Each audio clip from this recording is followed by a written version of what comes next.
Hola, ¿qué tal? Hoy vamos a hablar de gráficos vectoriales para la imagen digital.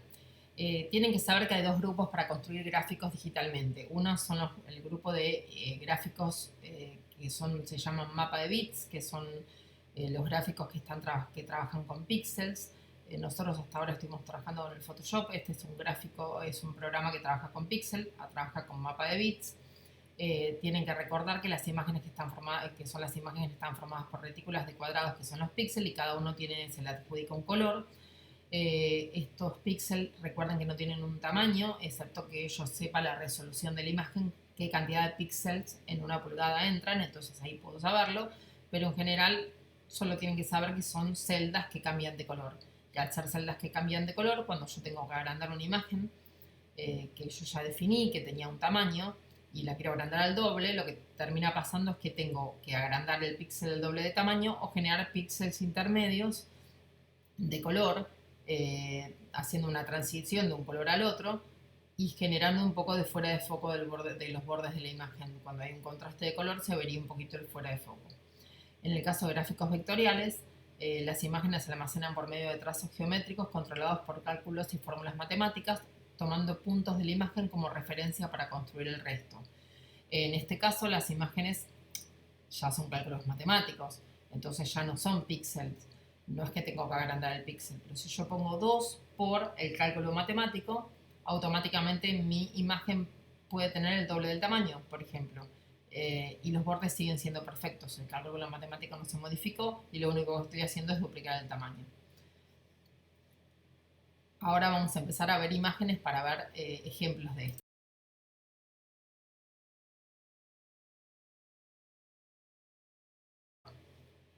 Por ejemplo, acá tienen una imagen de mapa de bits y imágenes vectoriales, entonces ahí pueden ver las diferencias entre una y otra. Las primeras son de mapa de bits. Ahí pueden ver cómo los píxeles, de píxeles que se agrandaron, en el caso de la estrellita puedo ver el tamaño del píxel, y en el caso del círculo veo cómo entiende la máquina. La máquina entiende que hay cuadraditos blancos, cuadraditos negros y cuadraditos rojos. Lo que define que es un círculo es que tengo un cambio de color y en este caso el círculo es color rojo y el borde es negro. En el caso de este círculo como una cinta de colores, ahí también si hago un zoom en alguna parte, ahí ya haciendo más profundidad de imagen, o haciendo más zoom, veo que también está formado por píxeles. En el caso de los gráficos vectoriales, tengo primero la estrella que no se ven los píxeles, podría ser pixelada con mucha definición, pero en este caso es una imagen vectorial. Después tengo un círculo que está formado por 4 nodos. Los 4 nodos son la mínima cantidad de nodos que se necesitan para formar un círculo. Cuando veo los 4 nodos también estoy viendo que tienen unos tensores que están arriba, unas líneas que están sobre cada nodo. Esas líneas son unos tensores que son los que manejan, son los controladores de ese nodo y siempre son tangentes al radio de ese círculo. Por otro lado, tengo en el otro gráfico, podemos ver también que si hago zoom, lo que veo son las líneas perfectas, porque la realidad es que es una ecuación matemática, no tiene por qué no ser perfecto el borde. Entonces, los gráficos vectoriales nos dan esta posibilidad de trabajar con imágenes con bordes perfectos. Lo que tiene es que tal vez cuestan un poquito más las transiciones, igual justo en estos ejemplos tenemos un degradé, que es la sombra de cada círculo, que está de un color naranja oscuro a un amarillo, también tiene esa posibilidad de tener degradés. Pero bueno, vamos a ver un poquito cómo, con ejemplos, cómo son los casos de imágenes dibujadas con vectores.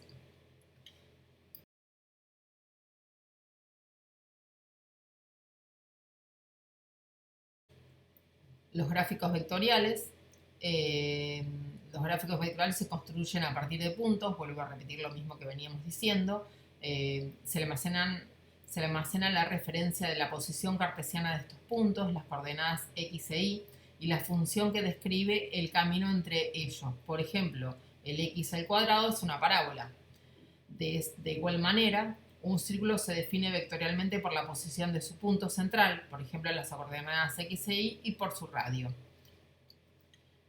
Las formas vectoriales pueden ser abiertas o cerradas. Las abiertas están compuestas por un contorno que tiene una característica de grosor y color determinadas, y las cerradas, además del contorno, poseen un relleno, ya sea ya sea de color o rellenos más complejos como gradientes y motivos.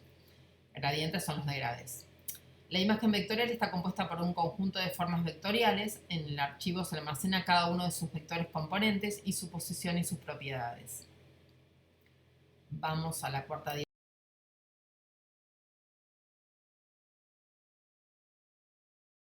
diapositiva.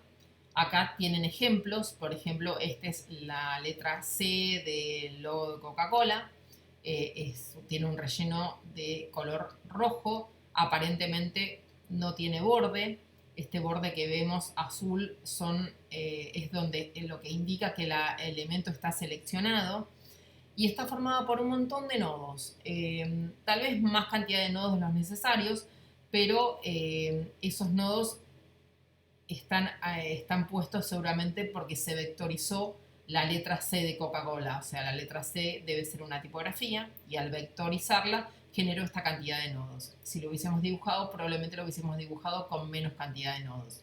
Lo ideal siempre que hagan un dibujo es dibujar con la mínima cantidad de nodos posibles para que el dibujo esté perfecto, ¿no? Acá vuelvo a repetir que cada vector en un gráfico vectorial tiene una línea de contorno con un color y un grosor determinados y está relleno de un color a elegir. Las características de contorno o filete que puede tenerlo o no, y el relleno se pueden cambiar en cualquier momento.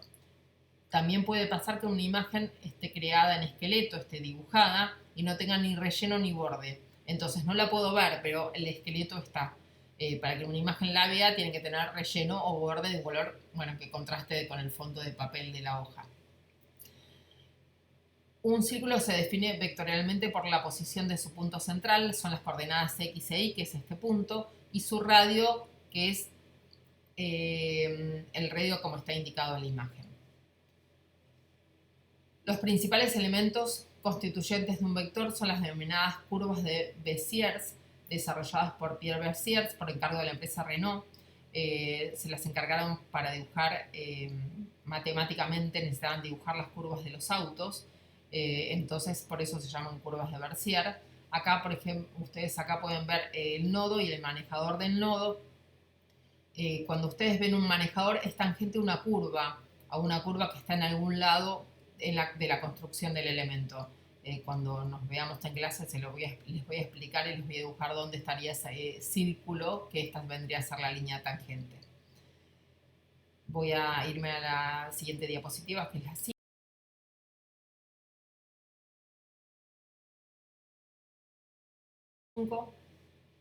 Acá tienen las clases de formas vectoriales que se pueden hacer. Son puntos, líneas, elipses o círculos, rectángulos o cuadrados, polígonos regulares o estrellas, o las curvas de Béziers. Quedan definidas vuelvo a decir, las curvas de Béziers quedan definidas por puntos llamados nodos o punto de ancla y dos puntos de control. Los dos puntos de control generan una línea tangente a la curva de construcción. Manejadores o manecillas se les dicen por cada punto. Con esto se consigue controlar la curva que realiza la transición entre un punto y otro. Son curvas muy versátiles, capaces de adaptarse a cualquier forma, por lo que son las más utilizadas en el dibujo vectorial.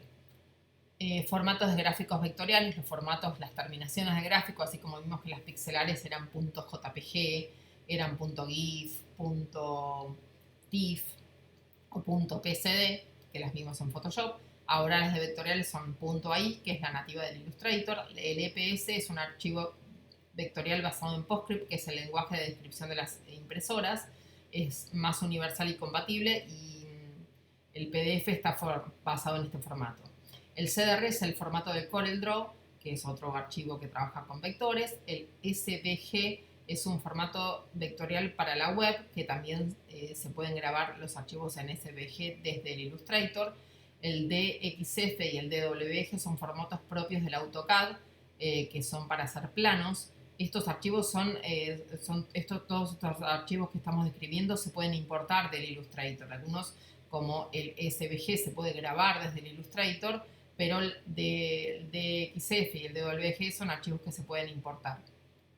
El PDF es un formato de almacenamiento de documentos, está especialmente ideado para documentos susceptibles a ser impresos, ya que especifica toda la información necesaria para la presentación final del documento.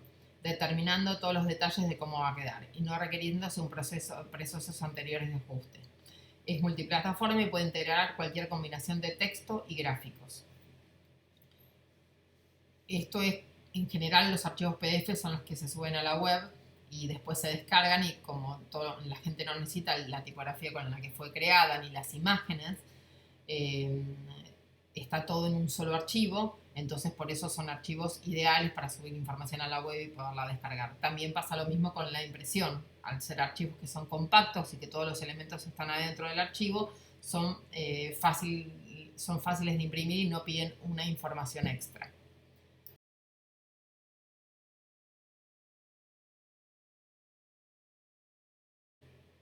Las ventajas y las limitaciones de los gráficos vectoriales. Las primeras ventajas que ofrecen los gráficos vectoriales derivadas son de su naturaleza matemática. Primero, almacena, voy diciéndolo medio sintético, después ustedes lo pueden leer con tranquilidad. Son archivos muy compactos, son archivos en general muy livianos. Permiten modificar el tamaño de las imágenes, escalarlas, ya que si nosotros decimos 2 por la ecuación matemática que compone el elemento, podríamos llevarlo al doble y siguen siendo imágenes en vectores y muy nítidos sus bordes. Son útiles para imprimir imágenes porque a la impresora no le tenemos que dar muchísima información más que el gráfico vectorial, y automáticamente la máquina entiende y lo puede imprimir. Cada objeto se define por las formas matemáticas y se manejan independientes unos de otros, con lo cual si yo tengo un cuadrado encima de un círculo donde se ven las dos piezas, no están fundidos unos con los otros, sino son elementos sueltos como si fueran recortes de papel glacé puestos en un collage sobre la mesa, y elementos que los puedo mover por separado. Entonces, al no estar fundidos, son elementos que se manejan independientes. Es posible que se maneje el control independiente, tanto del relleno como del borde, y también se pueden aplicar texturas y degradés y transparencias a los objetos. Entonces puedo ir modificando esto todas las veces que quiero, el relleno y el borde de los elementos. Voy a la última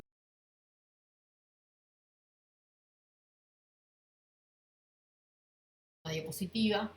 Acá se pueden controlar con gran precisión la forma, la orientación y el orden de los elementos. Puedo hacer que el círculo esté encima o abajo de otro elemento. Cualquier efecto que se aplique a los objetos puede corregirse en cualquier momento, ya que el dibujo siempre es editable.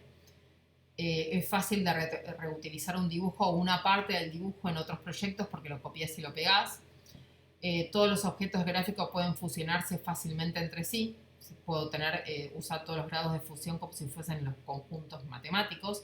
Puedo unir, puedo excluir, puedo usar la intersección, como trabajaban con conjuntos.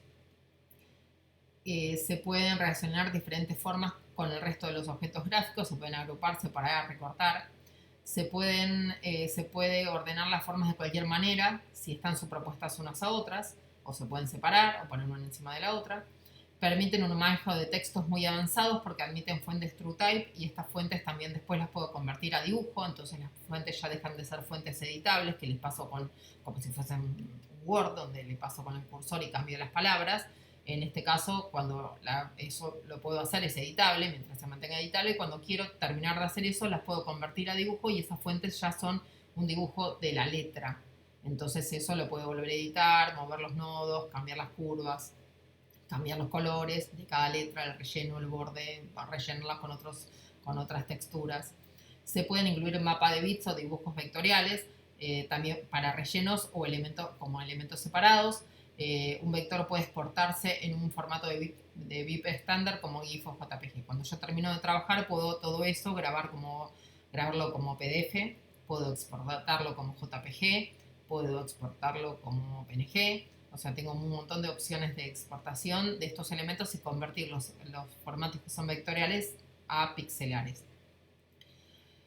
La realidad es que es bastante compatible, es muy compatible el Photoshop con el Illustrator. Entonces, todo lo que yo haga en el programa de vectores, puedo también arrastrar los esqueletos, o sea, estos alambres de trazado, los puedo sacar de este programa en vectores y trasladarlos a capas de Illustrator. Y en el Illustrator puedo generar máscaras, o puedo usarlo como para seleccionar objetos, o para pintar, o para borrar. Son muy compatibles entre los dos programas. Bueno, esto es todo por ahora de esta introducción a programas vectoriales.